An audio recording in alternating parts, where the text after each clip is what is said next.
Welcome, everybody. It's good to see you. We're just letting people, all of a sudden, we got a flood of people logging in. This is great. I see people from all parts of the world. Welcome, everybody. Florida, Texas, Ohio, Tennessee, Maryland, Finland, Washington, D.C.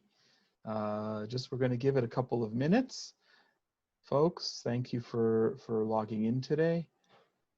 Dave Garmis, welcome, and from Florida, of course. It's good to see you back. Yeah, thank you for the questions, folks. The questions we will get to toward the end, but that's a great question of yours, Dave. Let's just be patient. Who else is coming in? We have some people who are texting me as we're welcome, Judith from North Carolina. We have some people texting me as we're beginning now because they are having trouble logging in, and one is a pastor in Pakistan who I'm hoping will be able to log on and join us. Give it just another moment, and oh wow, a lot of people are popping up. That's great. Welcome, everybody. We're going to go live in just a second. We are live. We're going to start answering questions and do an introduction. Yeah, definitely those of you who are on, so we know where you're coming from, please please go ahead and enter that in the chat, and that's where we're going to be doing the Q&A from as well. So any questions you have, as some people have already started to do, and we will do our best to get back to your questions. The chat is the place for your questions, and we will try to get to as many of them as possible and amalgamate them where they're overlapping. So good evening from Israel, folks. This is Jonathan Feldstein. It's so nice to see so many of you joining, so many of you on already, and I see people coming on like a little popcorn machine. I'm very glad to be back with you on the newest program of Inspiration for Zion. This is a project of the Genesis 123 Foundation. I want to acknowledge our sponsors for this evening's, I'm saying this evening, but I know people are logging in from many different places from this evening's program, the Atlanta Israel Coalition and Host Ministries. I also want to acknowledge people who you probably won't see tonight, but who are in the back office and making a huge impact as far as managing all of the chat and the technical things. Lee in Atlanta and Virginia here in Jerusalem. Thank you, everybody. If you're not familiar, the Genesis 123 Foundation has as its mission to build bridges between Jews and Christians with Israel in ways that are new and unique and meaningful. And what's unique about what we do is we're building bonds based on what unites us, the common denominators.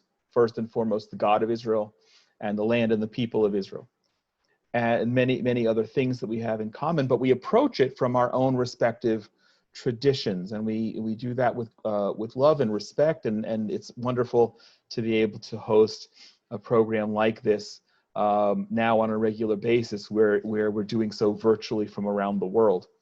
As I said, it's a series, and well, just a personal story leading into where we got. March of 1988, I was featured on national ABC News in the US. I was told after the 3 days of the ABC film crew following me that if it was a slow week, they might have me in a feature spot on the Friday night broadcast. This, unfortunately, wasn't a slow week. What happened is last night, just around this time, I received a text from R.E.A. Lightstone, who was meant to be our speaker today, that he had just gotten off the phone with Jared Kushner and was summoned to the White House for some sort of urgent meeting. We don't know what that's about. He extends his regrets. He promised that when he comes back to Jerusalem next week, that he will reschedule. And he even said something about it'll be more interesting when I come back from the meeting in the White House anyway. So for those of you who did not get the email or notice the email that that he's now in Washington, D.C., and we changed our program, as you can see on the screen. I apologize for that, but we have an incredible program. In just a moment, I'm going to introduce our very special guest. I want to emphasize, please, as many of you have already done, to please use the Q&A feature. Stay through to the end of the program. We're going to get as many of your questions answered, close in prayer, and some announcements of the upcoming programs. We don't yet have a date for rescheduling of REA Lightstone, but as soon as we know that as a participant for this program, you will know and be invited to sign up. There's Elliot, welcome. And that's actually, I'm supposed to cue Elliot, but he just cued me. I got a chat queue, so I'm just following orders. You do that. Well, you're a officer. You're supposed to give the orders too. I guess it depends on your rank. I give the orders that somebody else gives me. So welcome to Elliot Chodoff, Major Elliot Chodoff, who's joining us from the Northern Galilee tonight in Jerusalem, in Israel. Elliot, I'm not going to go through his whole bio.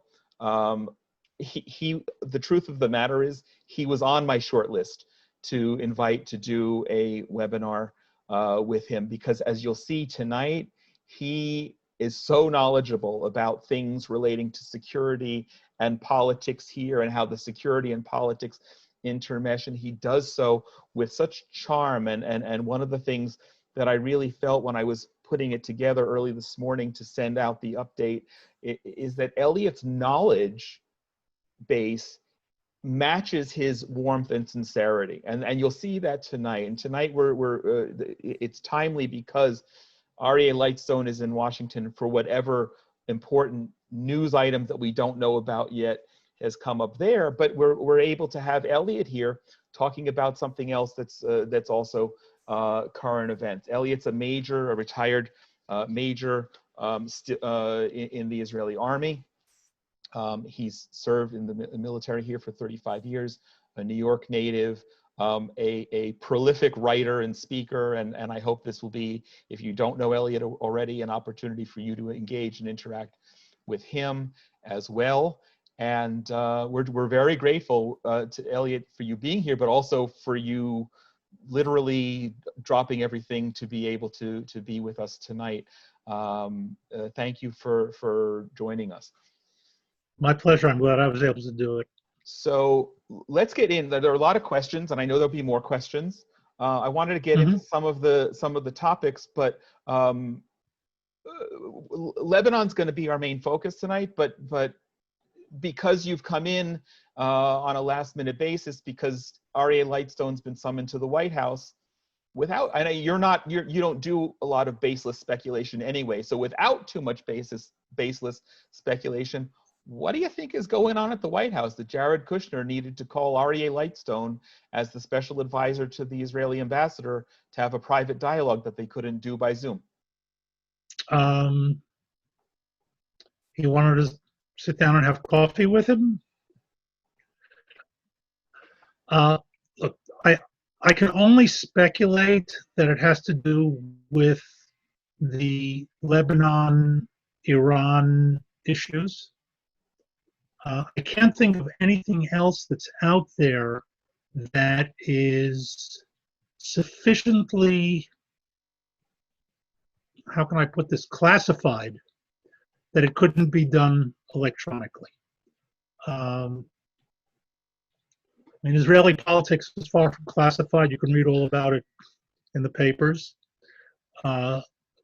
The issues between America and Israel, the Trump plan and all of its ramifications are also pretty much out there. So the only thing that would be sufficiently, as I said, sufficiently classified not to want it to go out beyond that would be something Lebanon, Iran related. And I'm not going to speculate anything beyond that. There's so much going on, and looked into the news an hour ago, and I'll say what I always say when I speak about current events. I'm an hour out of touch, so hopefully much of what I say now is still up to date. But we live in a region where long term is 2 hours. There's so much going on, and here also, I'll talk about, and we'll talk about things that are happening. It's going to be very tough to do things predictively. The best I'm going to do, and I'll give you the heads up on this, is give you frameworks of predictions, Good. not this is what's going to be. Well, you're excellent at that, and that's one of the reasons that I'm really fond of you and wanted to have you on to share with us, because you're excellent at that, and it's not responsible to make hard predictions that No. X has happened, therefore Y is existing. But we'll talk about a number of things tonight.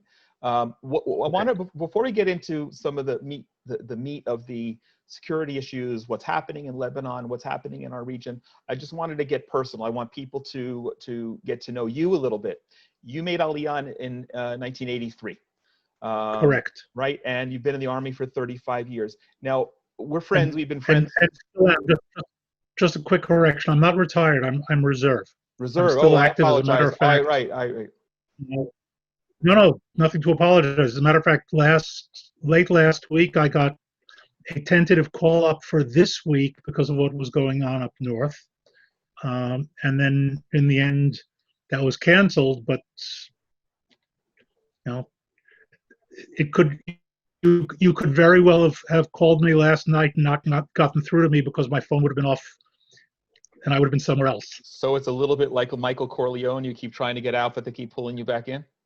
Something like that. Something like that. My son-in-law I'm not trying that hard to get out. No, we're grateful actually for that. My son-in-law just came back from reserves today, and so thanks for that correction. But that actually gets into what I want to talk about. You're here, and we're friends for a number of years. Follow each other on social media. We have a lot of common friends, and I think it's fun to see the chats going on when we're not physically in person like this. To touch bases. But one of the things that's been really prominent on your social media, as much as your military and political analyses these past months, is your grandson. And it's not my grandson, it's my son. No. Yes. You have a baby? Yes. He'll be 7 months old next week. Well, then that's correction number 2, third time ice cream. Having made that correction, what I wanted to ask you, you're living in Israel since 1983. You're raising a family here. You have a brand new son, right? Who's 7 months in those great early formative developments. What motivated your Aliyah, and what's it like raising a family here from zero? Like that. So this is a second family. I raised one family here. My first family's children are adults, and I do have a new grandson who was born 3 weeks ago. Mazal tov, okay. The motivation was actually simple. I'm a devout Zionist, and I believe in being in the middle of it and not watching from the sidelines. It's always been my personal attitude. And this, as far as I was concerned, was the place to be personally, historically, religiously. Sure. Everything sort of came together on that. And as we say in Hebrew, in kvar az kvar, if you're doing it already, then take it to the extreme. I founded and built the town that I live in the Galilee, because why just move here if you can turn an empty hilltop into a village? Beautiful. Well, when people are coming to do international travel, you and I had spoken a year ago about partnering and joining us with the Run for Zion program that we have had, obviously, to hit the pause button on, but you were going to be an integral part of that, and we'll look forward to coming up and seeing you there and having that experience on the Lebanese border with you as well. So thank you. before we get into Lebanon, this week, for you know it, some of the other participants might, but they'll have forgotten, but they'll remember it. This week is the 15th anniversary on the secular calendar of the beginning of the withdrawal of Jewish residents and Jewish communities from Gaza. There was a unilateral withdrawal. You served then at that point. You were in Gaza. I did. At that time. I did. What was that like, and what do you think that Israel's learned in the last 15 years from that? Okay, I have I know you'll be shocked, a slightly different perspective than most. And part of it is because 3 years before the withdrawal from Gaza, I was called in to write the defensive plan for Gaza for the army. That's a whole story in and of itself. It's way beyond time-wise what we can do here. But to make a very long story short, when the plan was written and implemented, before I left, I met with the then divisional commander of Gaza. Coffee and goodbye, and I said, it's not going to work. And he said, yes, I know this place is militarily indefensible. And I think that's something that doesn't come out very much in the sort of the overall discussion. But going back to the period of 02, 03, in what's commonly referred to as the Second Intifada, which I call the early 21st century terrorist war, because Intifada is much too light as a term. Roughly 30% of the Israeli army's infantry capability was dedicated to protecting the residents of Gaza.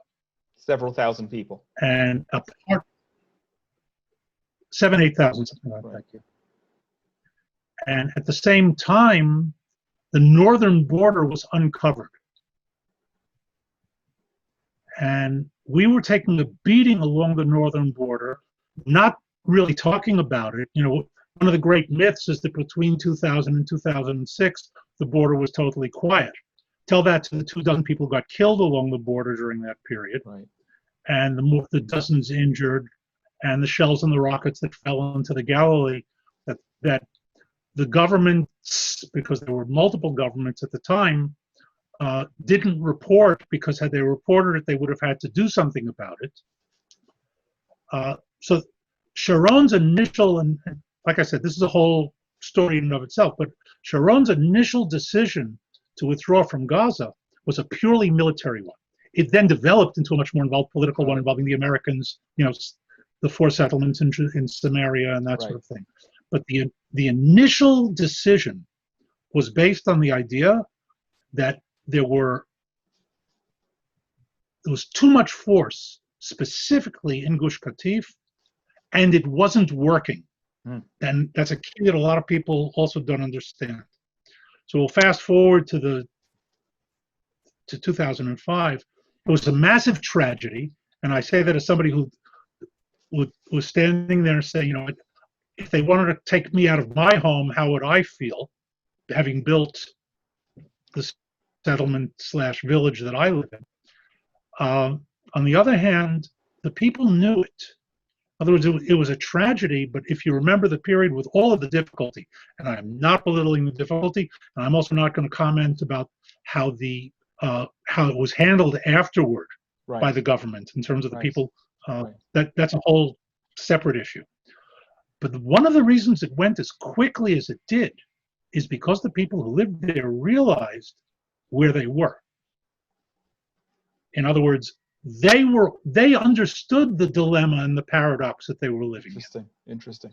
And that was part of it as well. But tragic. I mean, we all cried for a week. It was horrible, and to see a few weeks ago on the anniversary of on the Jewish calendar, and now this week reports again of the anniversary. It rips up old wounds, and certainly and certainly it's true that even if it's true that the people understood where they were and the circumstances, and maybe that was inevitable.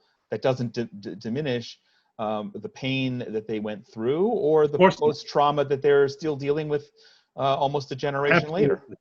Right. Absolutely. Okay. Well, thank you for Absolutely. that. I like to try and tie these conversations in not just the current events, but historic. And we can't let the withdrawal from Gaza pass without that bit of really important military, but also human perspective that you just put on that. Let me just add one sentence Sure. to it, because there may be people saying, well, but still, it's hard to play what if game, but imagine what the situation would be today if there were 7,000 Israelis in Gush Katif, with Hamas having the power that it has today. And for those who are not familiar, Gush Katif was completely surrounded. It did not have any continuous border with the Negev. It was a pocket, and it was very easily cut off. So there are things here to consider in terms of the military considerations that were made 15 years ago. So and segueing, and that's a great point. I didn't know the statistic that 30% of the resources were focused on Gaza. So the same what if scenario would have been, what if we had continued to do that and allowed Lebanon to continue to brood to where it's been over the past 15 years and not had the resources there. So that's a great jumping off point to talk about what happened August 4th, not even 2 weeks ago, in Beirut with the explosion. We know a lot more. I've seen some things you've posted.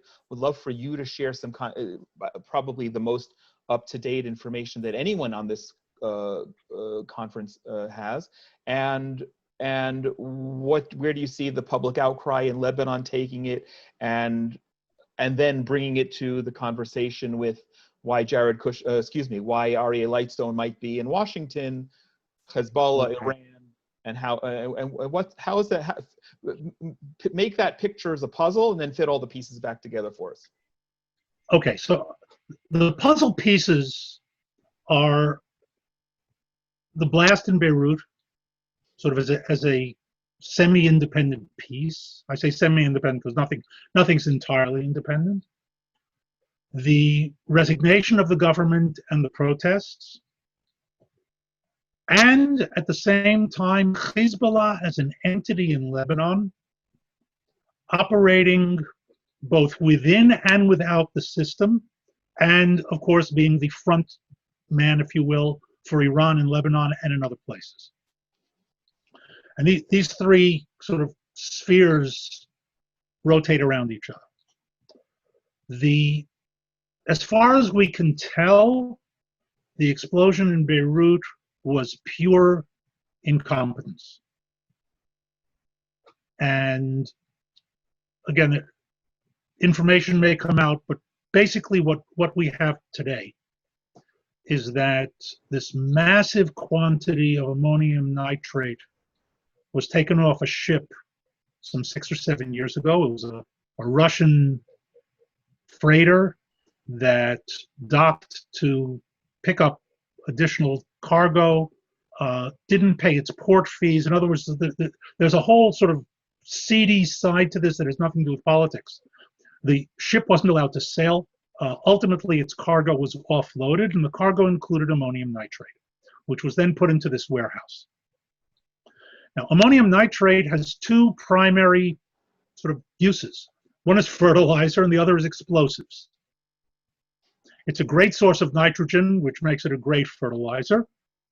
And it's the building blocks of TNT, which makes it a great explosive. All you need to do is add some sort of carbon to it, and you essentially have the ingredients of TNT in there. 2,700 tons of it is an enormous amount. Sure. And but it's not an enormous amount of fertilizer. In other words, it's a ship's hold's worth of fertilizer.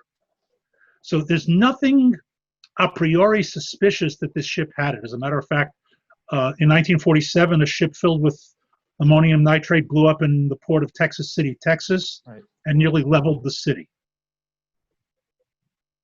similar kind of event. It just happened on the ship in the port. So we're not looking at something that's crazy impossible. It was put into this warehouse. My best guess is that Hezbollah wanted to get its hands on it. Over the number of years since it's been there, it's a low priority for Hezbollah because they're getting huge supplies of weapons directly from Iran. Why do they have to mix, TNT in their bathtub, so to speak, when the Iranians are shipping regular weapons into them? But it never hurts to have, a warehouse full of the stuff. All through the time, security people in the port are saying this stuff is dangerous, it shouldn't be here. But Lebanon being Lebanon, nobody really does anything. Now, let's be honest. Lebanon isn't the only country in the world that's messed up this way. Sometimes it's just, yes, it has to be done. We'll do it next week. I can give you some Israeli examples. So here, a combination of whatever that included negligence. Hint, you don't do welding next to explosives that are next to a warehouse filled with ammonium nitrate. But again, to go back to the Texas City event, you don't throw a burning cigarette butt into the hold of a ship that's filled with ammonium nitrate either. Correct. Correct. So Occam's razor basically says, go for the clearest, simplest explanation. That's the clearest, simplest explanation. So a tragedy of errors, influence, negligence. It can't happen. It won't happen. It's not my problem.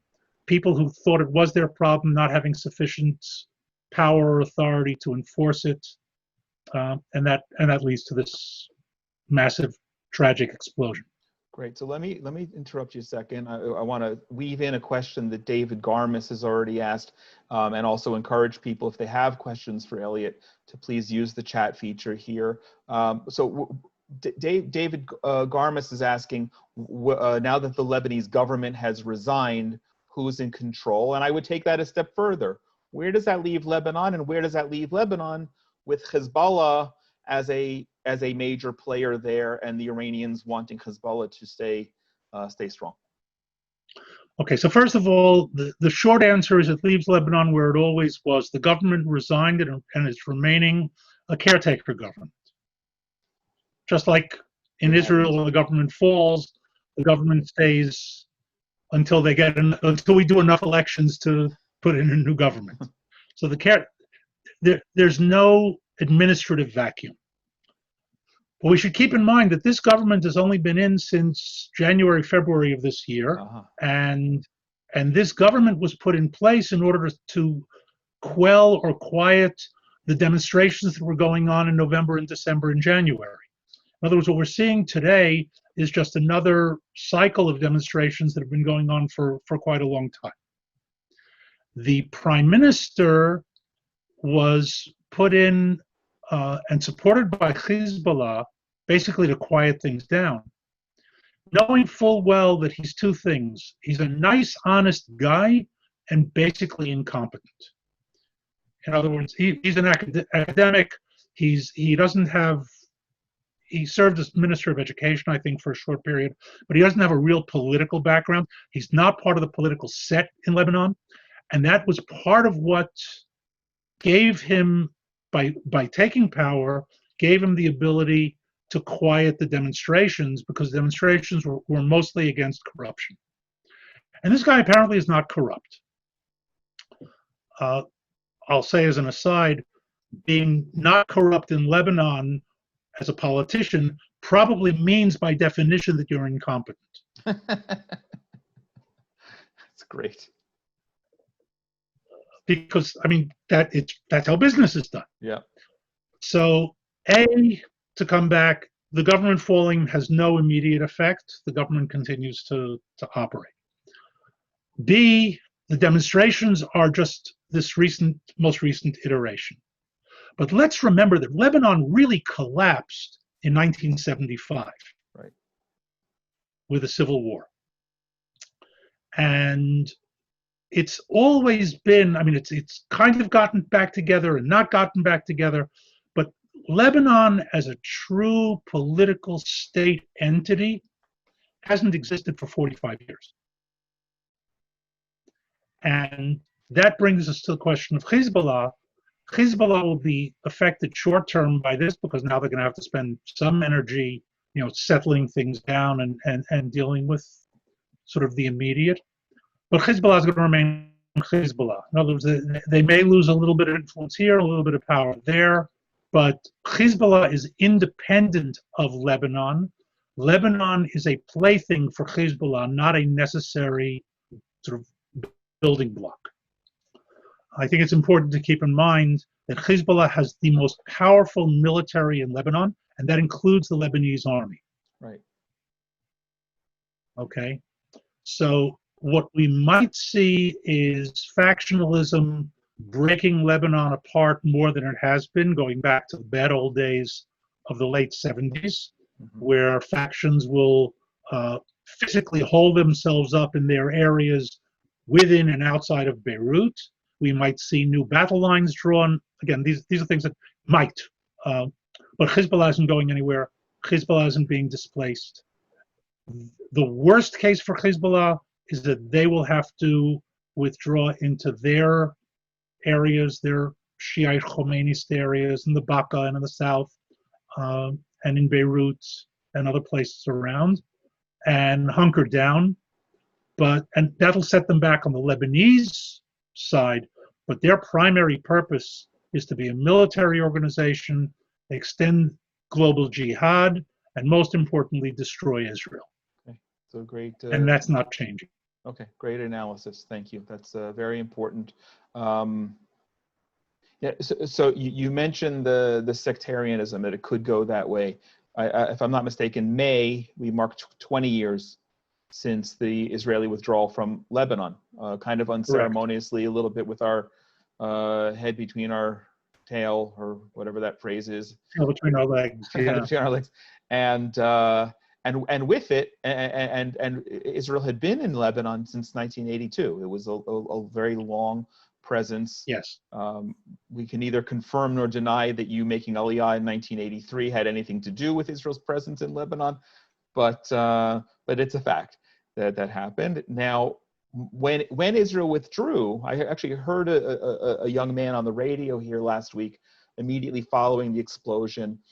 His family is a Lebanese Christian. He was speaking in fluent Hebrew, much better than mine, and he lived here since age of 9. Israel withdrew its troops and brought along, I don't know how many, but quite a number of Lebanese Christians. About 8,000 fled with us that night. Right, and including families, but many left their families behind. They couldn't bring the whole families for whatever reason. What do you know? First of all, we owe a great debt of gratitude to the South Lebanese army as a militia that was fighting and working alongside with us for all those years.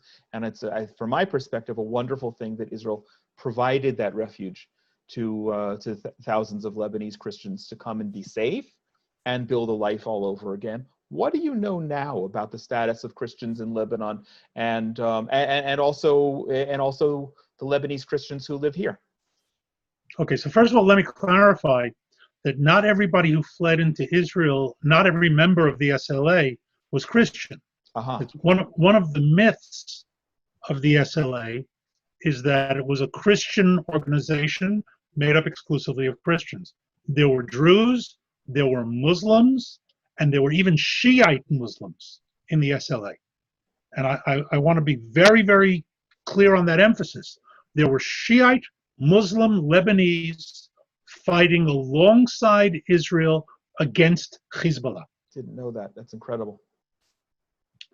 Okay, and there were a number of reasons for it. The SLA was a construct of the late 1980s. There had been earlier organizations that were Christian. Major Haddad's army in the south was specifically Christian. But the SIA was built on a different principle in the late 1980s once Hezbollah had come to power. And that principle basically was, you protect your villages, we said to them. In other words, these were village militias, and we'll take care of sort of the surrounding area and give you support.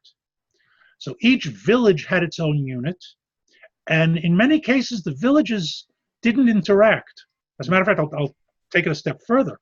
When they fled into Israel, and we set up refugee centers for them, basically in hotels, and there used to be a whole bunch of bungalow colonies along the shores of the Sea of Galilee. Many of them are gone these days.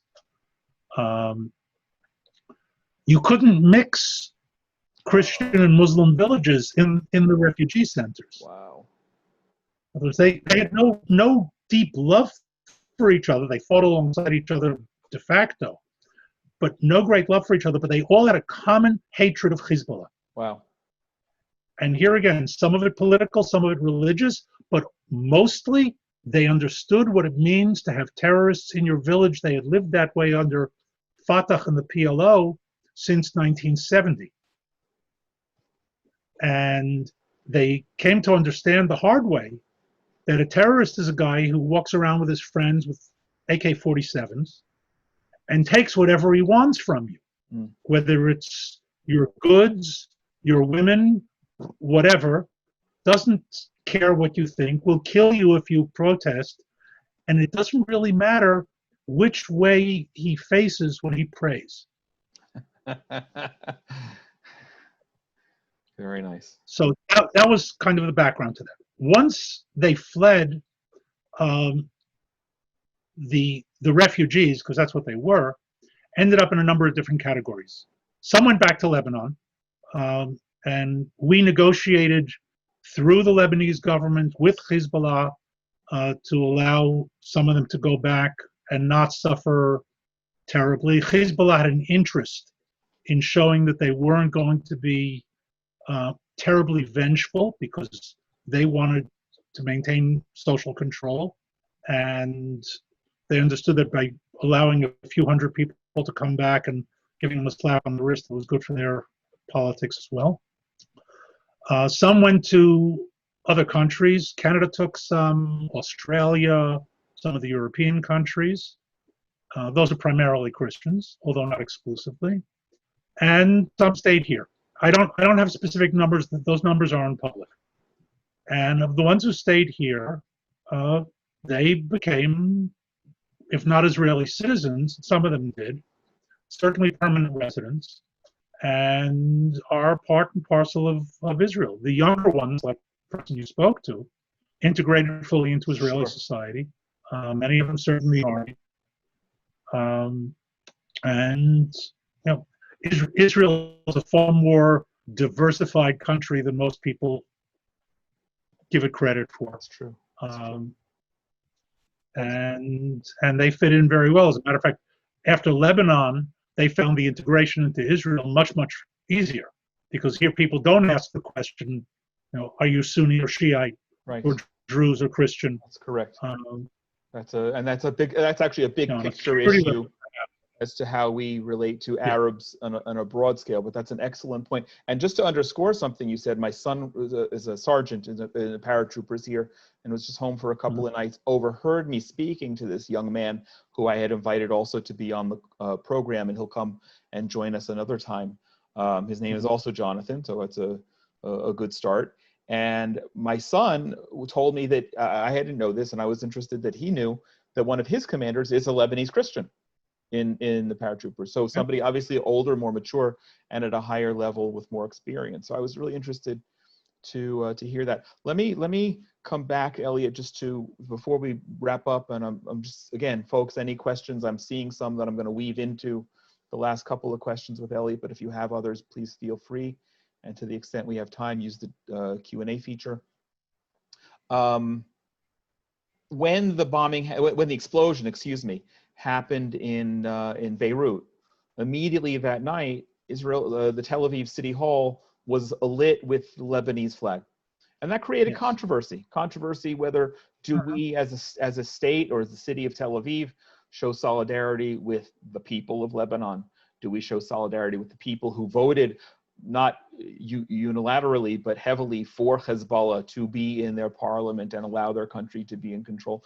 Do we show support for a state that's at war with us and has a terrorist army pointing 150,000 rockets at us, waiting for the order or opportunity to use them?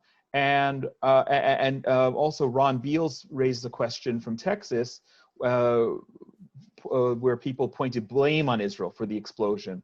And so his question specifically relating to this is, what's Israel doing to counter such nonsense? But my question, in addition to that, is, what do you think about the emblazoning of the Lebanese flag on the side of Tel Aviv City Hall? And what should we offered humanitarian, medical assistance. What is the proper response to such a tragedy? I was not happy with the Tel Aviv City Hall being emblazoned with the Lebanese flag for the obvious reason. They're at war with us. We're not at war with them. And right. I think that there's an important point to be made here. They don't recognize our existence. We don't have a problem with theirs. So offering aid, absolutely. We've offered aid also through back channels. In other words, people are suffering, take care of them, because that's what we're supposed to be doing. And if they don't want Made in Israel on it, but they'll accept it without the Made in Israel sign, so take the Made in Israel sign off. That's on that level, you don't stand on ceremonies. But from there to show sympathy for the state, for the regime that is Hezbollah, and let's be clear, Hezbollah is a Khomeinist organization that believes in the extermination of Israel and the Jewish people. This is not political. This is Nazi-style exterminationism. So to show any sympathy for the structure that supports that, to me, is a non-starter. In terms of blame, I think it was significant. Hezbollah said very early on that we didn't do it, that Israel was not involved. And I think that's important. There's always going to be somebody to blame us.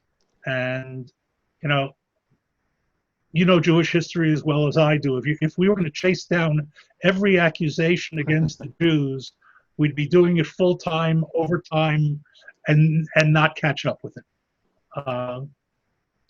So there's no credible accusation because Hezbollah itself said that we had nothing to do with it. Right. But I think that statement is important because why didn't Hezbollah blame us? And the answer is because if they had blamed us truthfully or otherwise, they would be under pressure to do something about it. And they're not that they're physically not in a position to do it, they are not in a strategic position to do it right now. Because until Iran is ready to step in along with them, they don't want to be wasted. And Iran doesn't want to waste them. We've made it very, very clear, and we did it again this week, the next war with Hezbollah is going to be their last war. And we take that seriously, and we know that they know that we take it seriously. So that doesn't mean nothing can happen, but they're being very careful at the moment, and including the attempted retaliation a few weeks ago at Har Dov on Mount Dov. Significantly, they didn't fire a bunch of rockets. They sent a few attempted retaliation, a few that they considered to be, sufficiently significant. A few guys to try to fire a missile at them. They're not looking for an escalation right now, and they're being very careful to say, we hate Israel. We want to wipe them out, but they didn't do this one. Good. Okay, that's excellent. And segues, I think, to my last question, and we'll see if anyone else has things to ask, but also mindful of the time right now. Our program is called Inspiration from Zion. We're talking about a very serious issue here, threats from Lebanon, withdrawal from Gaza, the fact that we live in a kind of a dangerous neighborhood. But let me ask you, having been here in Israel as long as you have, with the knowledge and experience that you have, what, as a new father and grandfather, do you look forward to that gives you a sense of optimism? Where do we take where we are? How do we take where we are now, and how does that let Elliot Chodoff sleep comfortably at night and know that raising a new son and grandson, that in the end things are good? Actually, it's looking back that makes me look forward with optimism. Explain. Okay, looking at Jewish history, we've never been in such a good position in, you know what? Let's round it, about 3,000 years. Yep. David Solomon. You know, we in between we won a few, we lost a few, but let's remember the Maccabees won with the help of Rome, and that broke down pretty quickly. Certainly, for the past 2,000 years, we've been living as a scattered, pursued nation, and I look at where we are today, and how can you not be optimistic? You know, to say that we're surrounded by people who hate us and want to kill us, newsflash. What's different tonight? This has been going on since, exactly. Okay, so my optimism is in where we are, and frankly, and not to be flip about it, we haven't been able to save every Jew. I'm talking about we, Israel, the Israeli military. But if you think about Jewish history, certainly of the past 2 millennia, what I'm about to say will sound trivial, but not to Jews who understand their history. We have made killing Jews no longer a sport. And given our history, that's a major, major step. Great. Or at least that's what makes me optimistic. At least no longer a sport that you're going to win at. And that's a sport in the sense that you wake up in the morning and say, hey, let's kill a few rabbits and a couple of Jews. Sure. Excellent. You know what? I'm uplifted by that. I hope everyone joining us here, I think it's a great way to kind of wrap things up.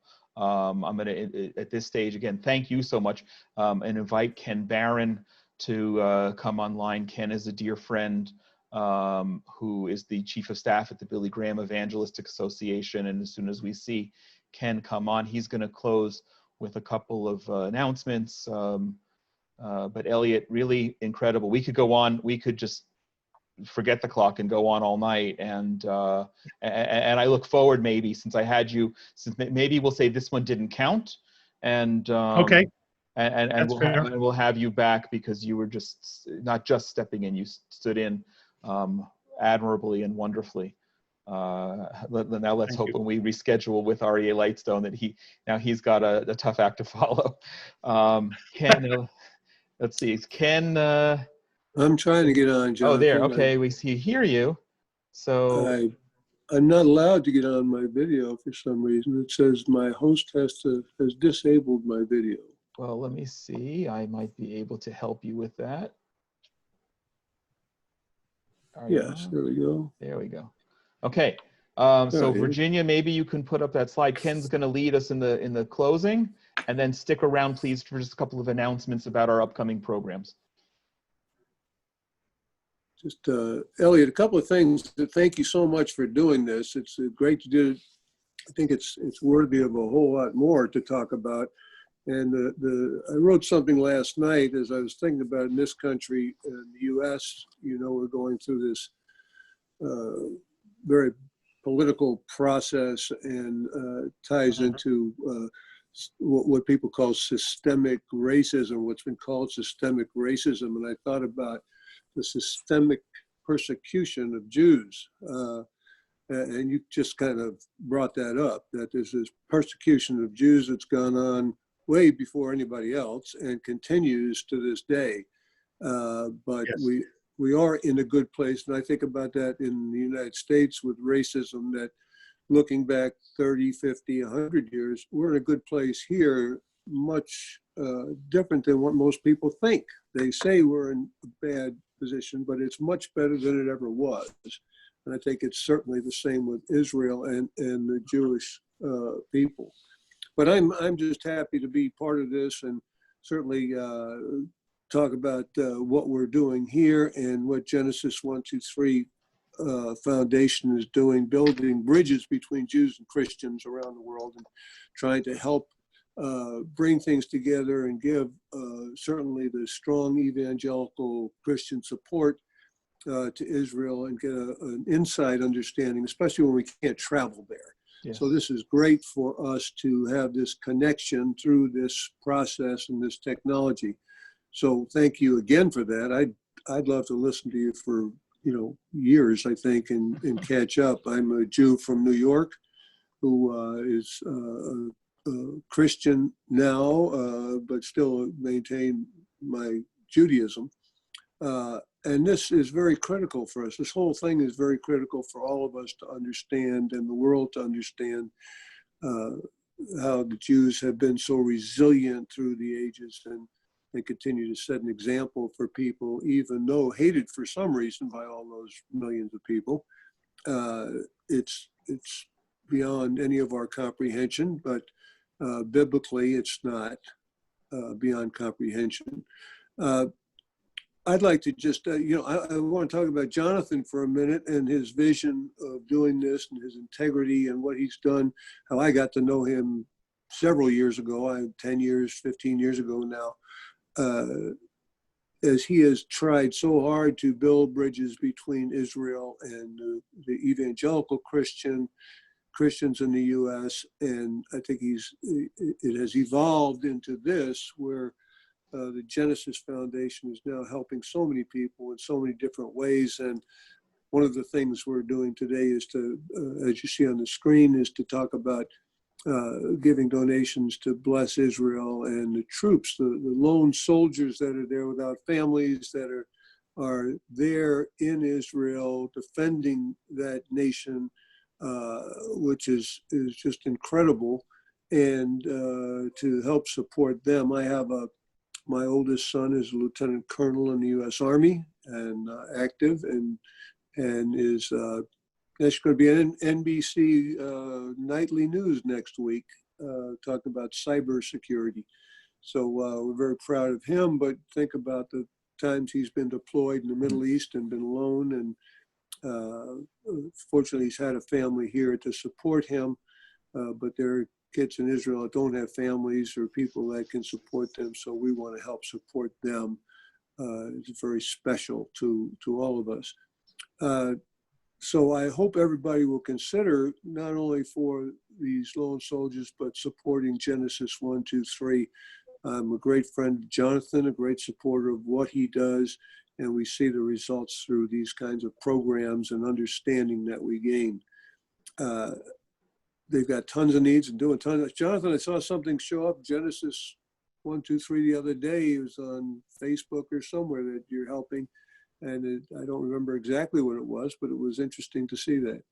So we're grateful for that. I'd like to just close us by reading a Psalm 144 from David, as he was talking about being a soldier. And it's verse 1 in Psalm 144.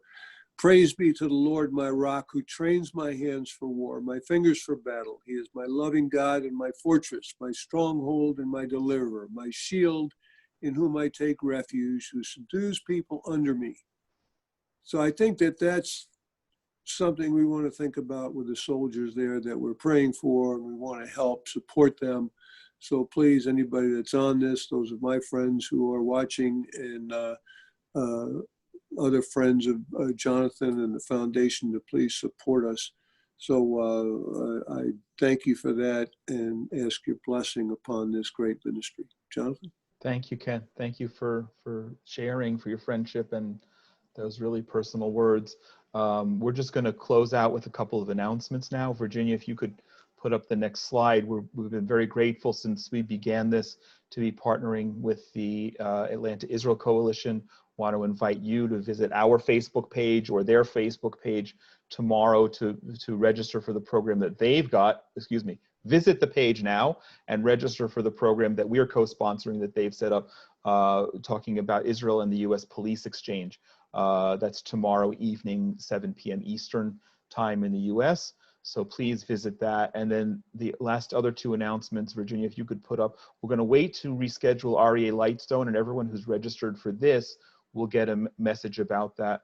But the next program that we actually do have scheduled is something that I'm very excited about. Israeli Olympic heroes, past, present, and future.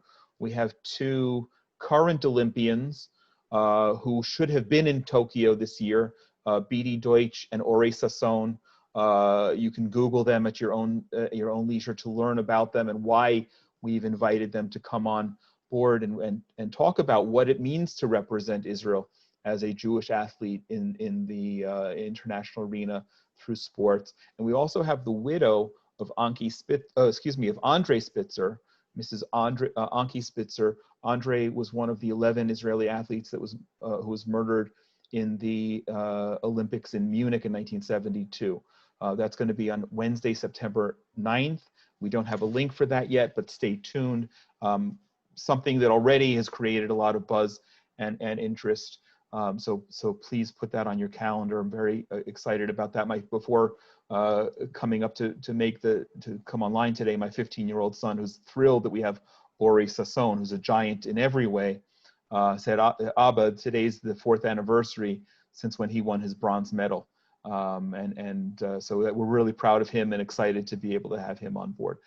Last thing I just want to close out with, we don't have a slide for it, but Verses for Zion is our program to connect Christian children with Israel in ways that are biblical and age appropriate, and really want to encourage everybody watching to visit versesforzion.com, register your children and grandchildren, and help them understand why the conversations that we're having tonight, whether it's about Lebanon, withdrawal from Gaza, supporting our troops here, and many of the other issues that we're involved with, let's make a proactive effort together to have our children understand through biblical text why Israel's so important. So folks, with that, I want to just thank everybody again, the back office, our sponsors, the Atlanta Israel Coalition and Host Ministries. This has been, from my perspective, and I hope you agree, a really, really special program. It will be on our YouTube channel in the next day or so. You're welcome to revisit it, and certainly encourage you and invite you to share it.